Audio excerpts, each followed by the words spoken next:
questions. Does anybody in the audience have questions for myself, for Chris, for anyone in the group? So, Chris, you helped us keep in time there very nicely with your tapping stick. Can you tell us a bit more about that? Because that's actually a traditional element, isn't it, of didgeridoo playing? Yeah, so we do have the sticks, and normally there's two sticks. So in this case, I have a single stick, and I'm just keeping rhythm by tapping on the didgeridoo. Traditionally, could be using your fingernail, but I actually get a little bit sore after a while. So, yeah, I'm done on that finger there. So I'm glad that I've got a stick here, and I've been a little bit selective with this particular stick. I like the timbre, I like the size of it, the weight that it feels in my hand. I know it's getting very technical for a stick, but it sounds really good at this particular stick when I'm hitting the didgeridoo.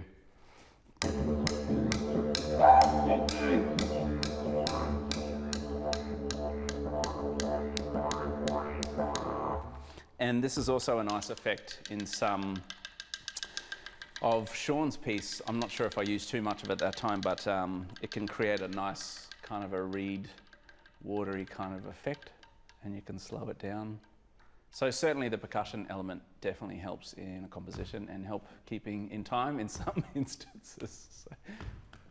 And also, so all of these instruments are different pitches because it all depends on the final length, but they're not all equal, like the same with a violin and a Stradivarius violin or a Guarneri, I should say, and even with oboes, they're not all the same, even though they look the same. So do you want to tell us a little bit about what you look for in an instrument?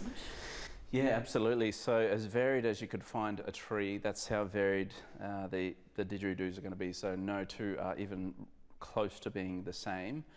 So different lengths, generally the longer the length of the didgeridoo, the lower the pitch. The shorter the length of the didgeridoo, the higher the pitch. And then you've got to take into consideration the bore size and the different depths of the timbre itself. So so you might see this one here. I've got, this one is actually pitched in A. You can see it's the mother of all didgeridoos. It's the longest by a long shot, but it's got this beautiful rich sound.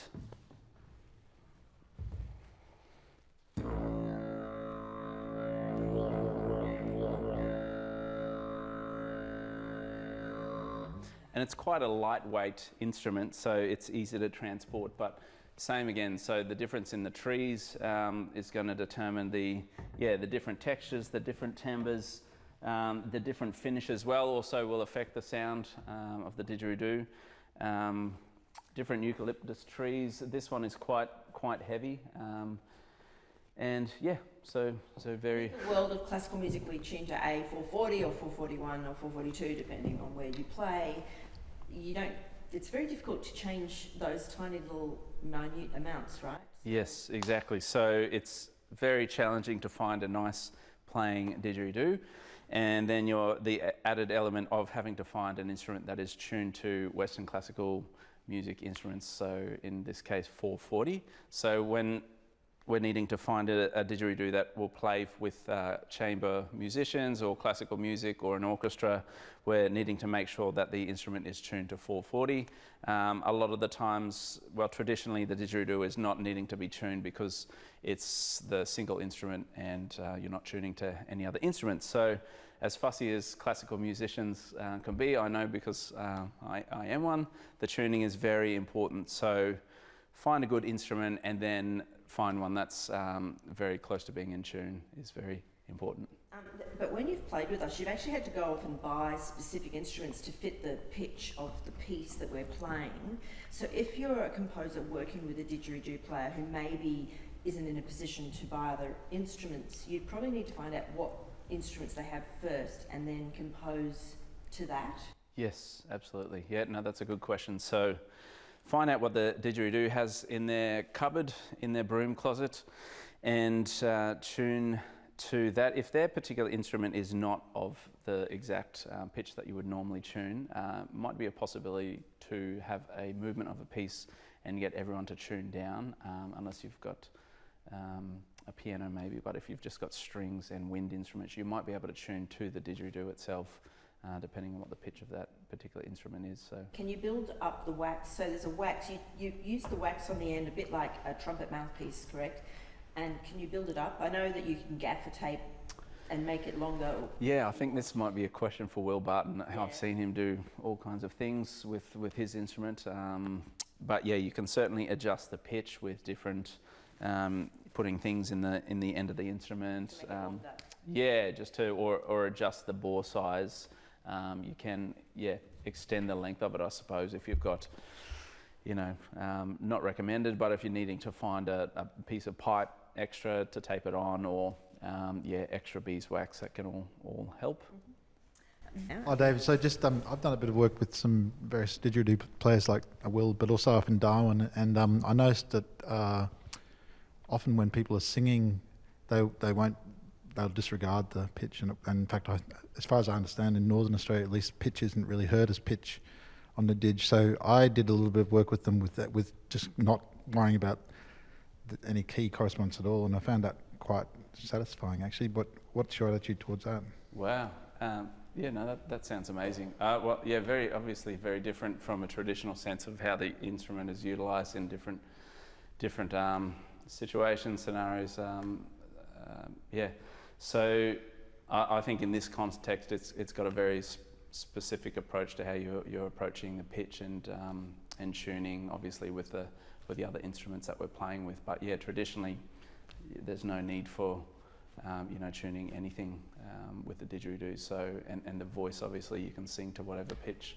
So but in this context, for fitting the traditional instrument with Western classical music, it's very, very important. It's one of the more important things, I suppose, on the list.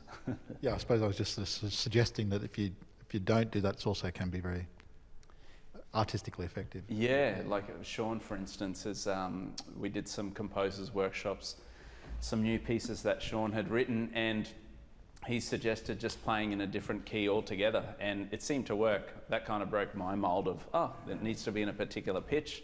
Has a nice effect in itself if you're playing not quite in the pitch that everyone else is. So then it becomes more of a rhythmical instrument, I suppose, and that's the driving thing that comes through. Hello. This is for both of you, I think. With the harmonic series, you mentioned that it was used maybe less often. Is that because it doesn't cut across above the orchestra or the other group of musicians as much as a fundamental or a drone would? Yeah, so that's a really good question. So there's definitely consideration for what sounds on the didgeridoo are going to be cutting across the instrumentation, the orchestration. So for a composer to write, sometimes it can get very heavy and a lot of instrumentation, like lots of brass or lots of percussion. You might find it hard for the sound to cut through. So the drone obviously is very soft in itself. The sounds you might need to write in, if your orchestration is very thick, you might need to particularly write some of the rhythmic things and say like shouts or calls, or I think if a didgeridoo will see something with rhythmic effects, and they will create the sounds around that to project that over the orchestra. So the harmonic series in particular, it's something that it definitely goes into the extended techniques, because I haven't heard a lot of didgeridoo players play it, but coming from a background of playing the trumpet, the harmonic series is really important.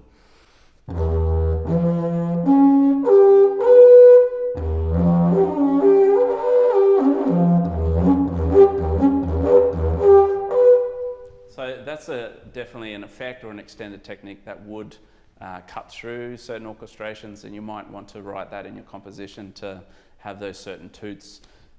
Each instrument has different harmonic toots, so if you want a specific pitch, you might need to work that out with the instrument played by the person who's going to perform your work. So, good question. Hi, I was just wondering, in regards to the stick that you use, is there certain ways to write in the score that you need to use the stick rather than playing through for like the effects and things? Yeah, good question. So there's probably a number of ways that you could write it in. If you're when Sean was writing just word descriptions of different effects, mysterious, spooky, watery, it might be up to the discretion of the performer to utilize that in however way that they want. You could get very specific with the rhythms that you're writing, but you probably more just like writing a trill or if you want to, it's actually a very good thing to have writing a percussive. You could write a percussive line on top of what the didgeridoo's playing as well. So you could have something independently percussive written out for the stick on top of what the didgeridoo is playing, the shouts. So that might be one effect, or we haven't actually explored that. Writing a separate part for a separate percussion part for the stick. No, we must do that. I could be shooting myself in the foot here. But 3 parts. 3 2 parts. different sticks and the stomp box. all independent. And this is a question for Sean. I'm just wondering, just in terms of orchestration and composing for the didgeridoo with these Western instruments and in chamber or in orchestral context, is there something that you would advise us as composers to avoid doing? Yeah, that's a very good question. What to avoid? That's as I was taught with some great orchestration teachers, it's sometimes what you leave out, not what you put in. So when I was a young composer, I remember writing a piece in Melbourne for the Melbourne Youth Orchestra, and the conductor pulled me aside after the first rehearsal. I was very excited, and he said, right, there's enough music in there for 100 pieces, take some out, and it's too much for the audience to listen to. It's really important not to drown out the didgeridoo. So not everything can be loud, and especially if you have a symphony orchestra and it's all loud brass, percussion, and they're all blaring away, you'll never hear the fundamental drone. It has to be amplified anyway. You'll hear the shouts, the kookaburras, the dogs, and the dingoes, all those things. You will hear those, but the subtlety of what the didgeridoo can play will be lost. If that's something that you want, that's fantastic. Just not all the time. Not for I've got 10 minutes of everyone's blasting away and the didgeridoo has to try and make it across the top. So it's about light and shade. It's also about, with these instruments here, it's the same as my conversations with Chris and with William and other didgeridoo players. It's about collaboration. So I'll talk to these guys and say, in this bit here, I want it, there's one part at the end of Water. I said, the cello needs to make us weep because it plays that beautiful high. That's the most important thing that happens. The didgeridoo's making all these nice watery sounds, but it's the cello that's breaking our heart. And my other bit of information that I'd love to tell you is that make sure everyone has their moment. Not too hard in such a small group, everyone has to play a lot, but in an orchestra, think about, I wonder what that second oboe really does play. What does that second oboe play, It just plays in thirds in, Mozart. Is that all it does? Can it do something different? So it's conversations. It's like learning to write for a harp. Henry Mancini once said, take a harpist to lunch. So I did. So I went to lunch with a harpist and learnt never to pedal. Don't write pedaling, she said. So I never have, ever since. So there are things that, aspects of instruments we do not play. We write for them, but we have to learn more about them. Enough dangerous information so that they can interpret what we're thinking about. Hope that answers your question. Thank you very much. Could I also say a couple of things about that? Sure. As a programmer and working with Chris to find repertoire for Chris to play with us, it was actually very difficult to find pieces where the didgeridoo was the hero. And I think that's what we are trying to do now in the next few years, is to develop an entire library of music where the didgeridoo is a hero, or at least equal to all of the instruments, not just used as a drone in the background or just to set the scene and then a drone and then everyone forgets about it. And so I think if composers can think about writing hero works for the didgeridoo, I think it'll be a fantastic addition to our repertoire. I think so. In conclusion, everyone, thanks so much for your attendance today.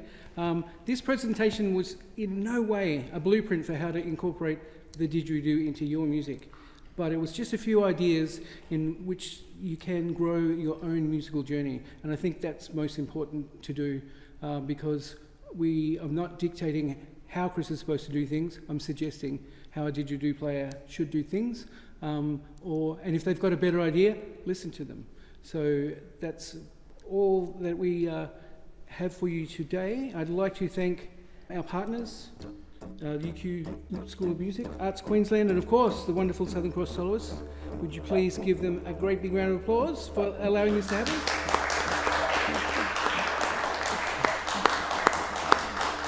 And thanks to Chris, our fabulous didgeridoo player. Please give Chris an enormous round of applause. Tanya Fraser, the Artistic Director of Southern Cross Soloists, Anne Horton on violin, Carol Kavalik, Roger Chewy, and everyone who have brought us to this moment in our years and years of journey on how to incorporate didgeridoo into what is the sounds of Australia.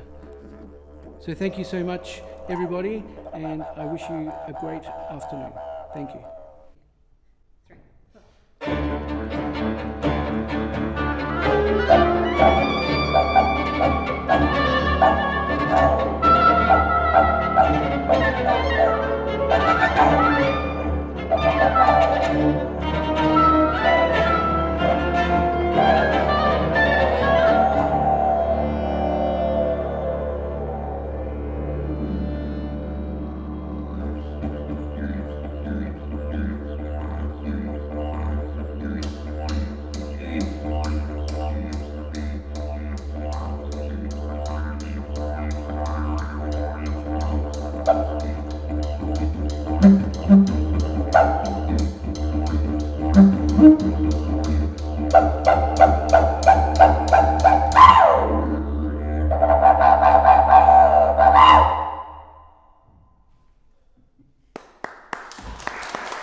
Thank you, everyone. I enjoyed today. I had no idea that the range of the didgeridoo was so great. I've heard didgeridoos played with bands that I've played in, and I've arranged and played alp horn. So for me, this was a very great extension of the ability of the didgeridoo, and I enjoyed the afternoon. The afternoon was really illuminating. I thought particularly it was great to see the process of collaboration between a composer and a didgeridoo artist, and so it was great to actually see a work being created in live time and see how much was left to the didgeridoo to their discretion, and how much was specified by the composer. And so it was great to see the Southern Cross Soloists play all these pieces and bring them to life, and see how they might be notated as well, because that's something I've never considered with the didgeridoo. I would consider composing with the didgeridoo. I think it provides a great palette of colours that you just don't get in traditional chamber music formats or orchestral music, and it provides so much rhythm and drive, as well as different imagery that can be created that emphasises the sounds of Australia. So I thought it was really interesting.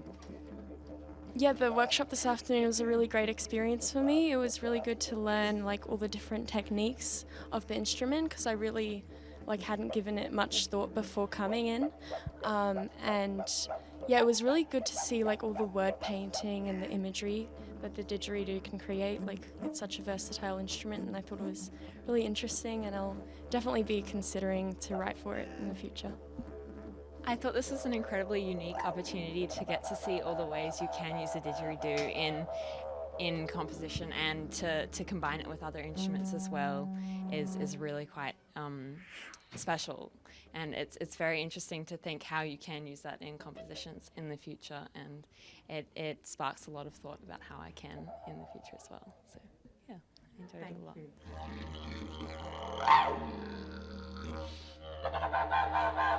you.